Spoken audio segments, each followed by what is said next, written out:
So, hello everybody, and welcome to our Bitcoin halving session.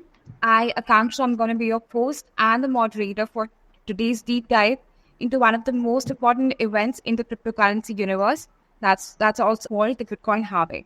We have got some pretty amazing and awesome guests from Shields, from Dojima Network, Hotcoin, and Z. Each one of them bring a unique perspective on how the Bitcoin technology is shaping the digital future, especially in light of the Bitcoin halving event. Now, before we kick off, I would like each one of you to introduce yourselves and give me a brief about the company that you represent. So let's just start quickly with Shubham from Dojima Network. Hi everyone, I'm Shubham, the DevRel engineer of Dojima Network. So at Dojima Network, we are trying to unify the blockchain space, which is very much diversified, but it is very much distributed. If we talk about blockchain is distributed, but each blockchain is also distributed from each other. So we want to combine hands with each and every blockchain and make a omni-chain place for each and every person on this blockchain Odyssey. So yeah, that's from my side. Great, thank you. Next we have Yuvang from Z.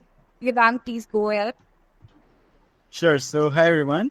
Thank you for having me first of all. And my name is Yuvang. As you already know, I work with a company called Z, which is a blockchain infrastructure outreach platform. So we do all kind of roll-ups, app chains, nodes, and everything in terms to blockchain infrastructure. My current role in my company is basically I'm leading the complete growth and actions part for C. So yeah. Oh, that's great. Now we have Shashank from Shields. Yes, Shashank, please kindly tell us something about yourselves. Hi everyone, I'm Shashank. I'm the CEO and co-founder of Shields. We are a cybersecurity company specialized for Web3. We are more towards the tooling side. We have built, Solidity Scan, which is a cloud-based smart contract security scanner to automatically scan your smart contracts of vulnerabilities and publish an audit report. Thank you.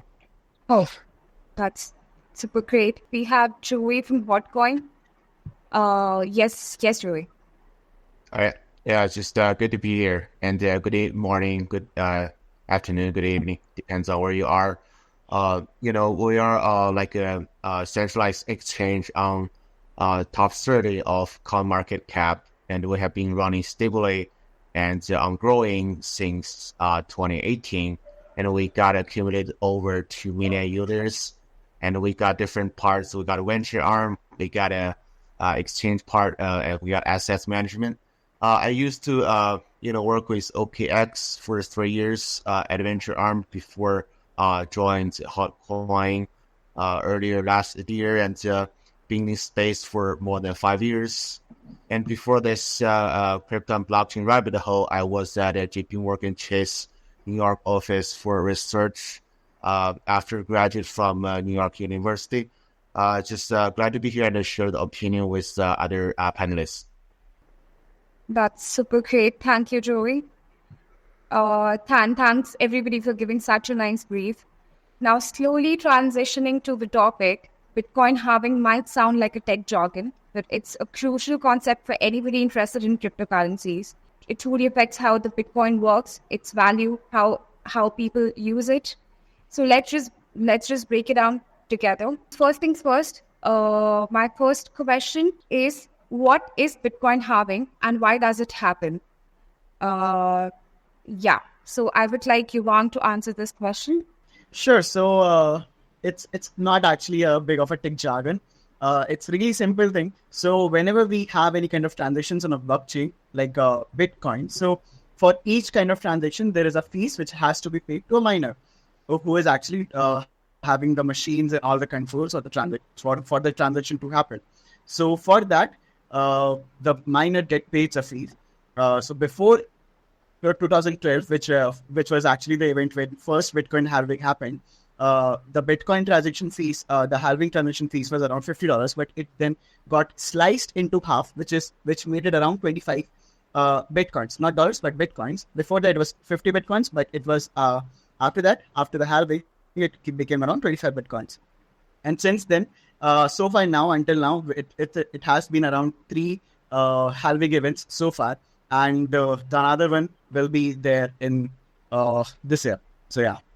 Thank you so much, Shivang, for answering this question. Now, I would like Joey to answer the second question, which is, how does the Bitcoin halving actually work? Yeah, as the Bitcoin halving mechanism is built into the software, so it happens automatically and does not rely on a third party or a central authority. Like when transactions occur in the whole Bitcoin network, they are stacked into groups called blocks, and miners receive rewards for successfully validating transactions in a block. For every 210K blocks that are mined, the Bitcoin protocol automatically reduces the reward that miners earn to have. So there have been 3 Bitcoin halvings to date. The first took place in 2012 when 210K blocks were mined, dividing block rewards from 50 BTC to 25. And the second came in 2016 when the 420K block was mined, resulting in 12.5 BTC reward. And last one, which was May 2020, there was a third halving that further decreased mining rewards to 6.25 BTC, which result in the bull run for last cycle. And the last halving will take place, approximately 10 to 15 days from now, at which point the reward system will switch to transaction fees only. Thank you. Thank you, Joey. And my second question is to you again. I'm curious as to why does halving actually happen after a certain number of blocks are made and not just after a certain amount of time? Why is it about blocks and not time? The Bitcoin's first halving, this April, dramatically slowing its inflation rate from 1.8% to 0.9%. And the halving always, make a major impact in the supply-demand relationship that determines the top cryptocurrency's value in the market. And we're just so excited about this one. As by the numbers, the block represents the lion's share of miners' revenue, usually more than 90%, but it varies. And right now, winning a block earns a miner 6.25 BTC. That was roughly for $50K at today's price. And with this every 4 years cycle, more precisely, every 210K blocks, the Bitcoin by design cuts a block reward in half. So after this coming halving, the miner that wins a Bitcoin block will earn the half of the previous I just mentioned, which is 3.125 BTC. So the big picture is really this is crucial to the design of Bitcoin ecosystem. This Satoshi guy created the network. He wanted this coin to have a transparent, fixed supply with a predictable rate of inflation.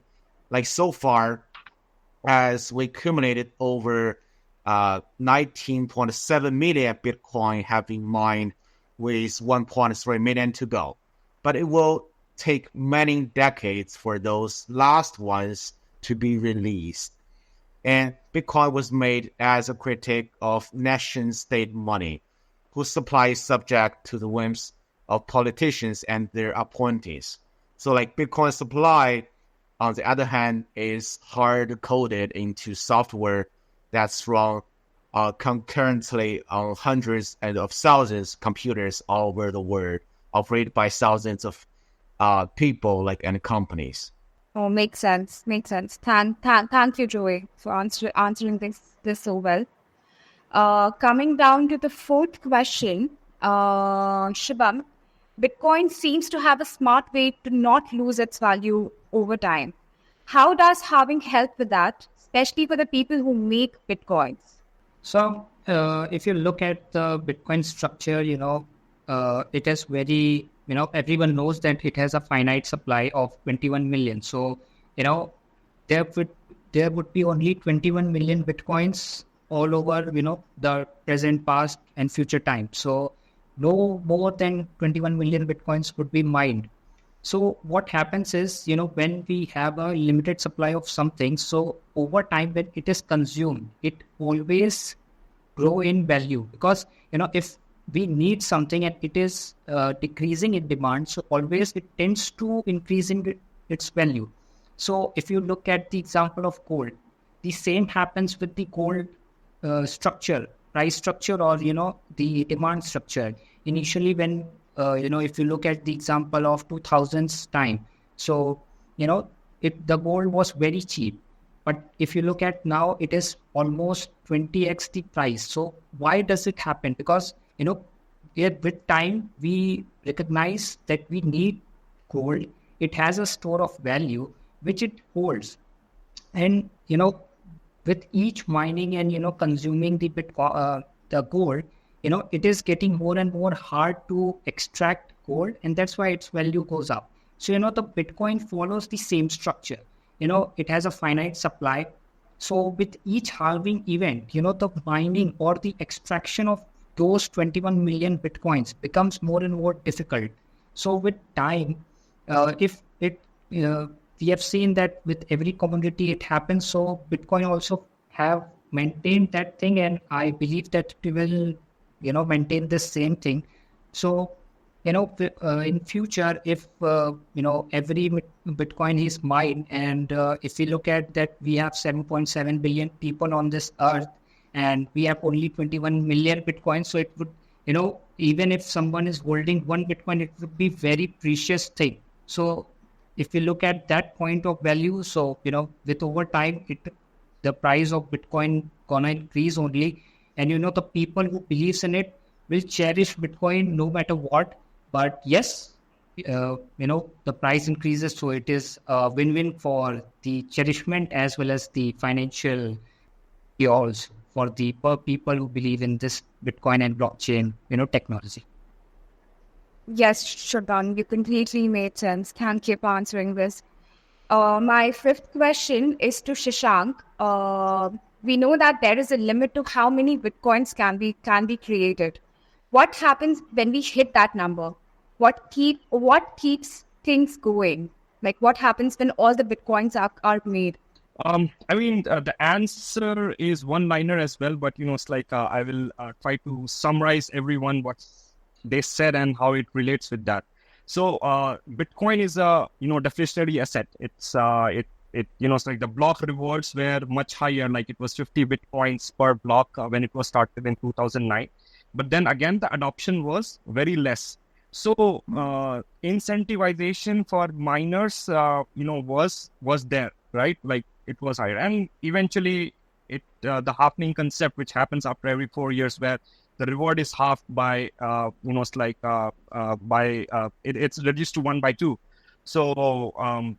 So if we see this, it's like, but the adoption of Bitcoin, what was there in 2009 and right now in 2024 is a huge difference. And although the block rewards are getting reduced, by the time in 2140, which is the expected timeline when all the all the Bitcoins will be mined, miners can solely rely on transactional fees. So again, the rewards, block rewards are additional rewards, but then miners also get rewarded when they when they validate a transaction, and every transaction has a transaction fees. So in future, maybe after 2140, what will happen is people, when everyone is using Bitcoin, like it's with everyone. If I want to make my transaction faster, I will associate a higher fees, and that will be picked up by the miners, and that would be the source of revenue for them. And if you look at that like very futuristically, it will be like right now what do we have? We use Paytm and we get cashbacks. So for example, like imagine in future where everyone is using Bitcoin, you're making transactions and you are also running a node, for example, you get some rewards, which is like your cashbacks. So this is just a estimation of the future. I mean, let's see how it goes. Yeah, no, thanks so much for answering this. But I've got one more question for you. Is Bitcoin safe when halving happens? Like when halving makes rewards smaller, is Bitcoin still safe? Can it be attacked more easily? And what is done to keep it secure? Any thoughts on this? Yeah, sure. I mean, this question arises with, two sides. Does it make it secure or not secure? So, and the answer also lies on some support from the past, what has happened, and some predictions of the future, what will happen. So, when we say that if the rewards are reduced, the Bitcoin network will be less secure. The assumption here is that since the miners are getting less number of Bitcoins, they might think this is not valuable for them, and they might start opting out.